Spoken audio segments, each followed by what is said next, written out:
All right, welcome back. President Trump reminding voters that he has followed through with the promises that he made on the campaign trail back in 2016. Every day it's promises made, promises kept. That's what it is. I've actually kept more promises than I've made. When did you ever hear that from a politician? Maybe never. Never. But will that message get voters to the polls today? Here to weigh in is RNC spokeswoman Kayleigh McEnany. You have been busy. Everybody has been busy across the country. Today is the day. What do you think?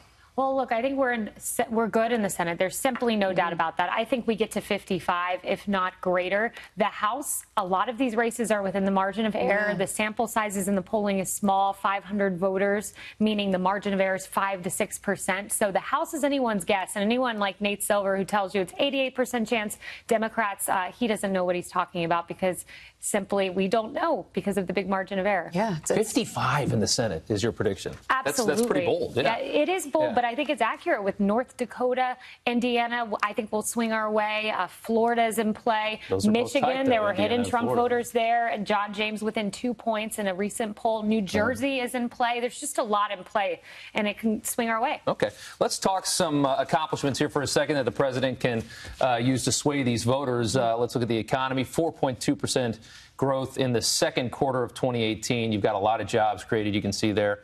The income at $61,000, that's ticked up. The former president's going around telling people that he kind of led the pathway for all of this success. But the president's arguing, hey, he gave us the slowest recovery since, what, the Great Depression? That's right. Yeah. Rob, that's spot on. And you look at the numbers, and the White House has put these out there.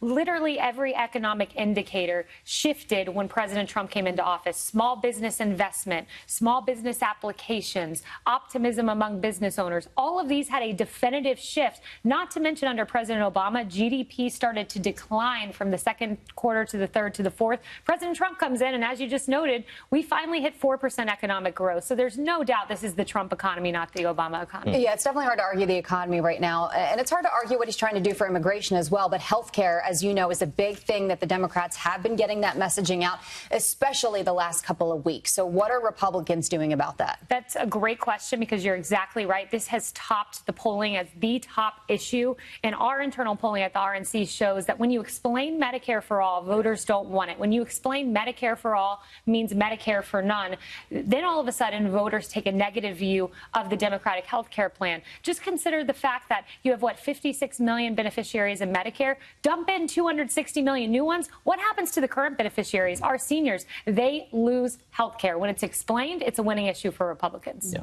Obama's first midterm was a slaughter. I think he lost like 60 seats in the House, something like that, maybe even more. Today, there is a reasonable chance that the Republicans lose the House.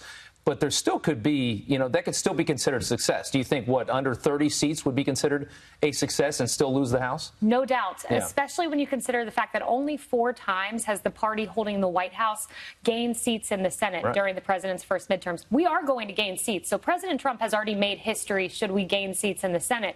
You're right to say, should we lose the House narrowly, a few seats? That's still a victory in some ways. It's a victory. The average loss is 32 seats when you go back to 1832. So, if we lose marginally and gain in the Senate, that's history, and that's President Trump.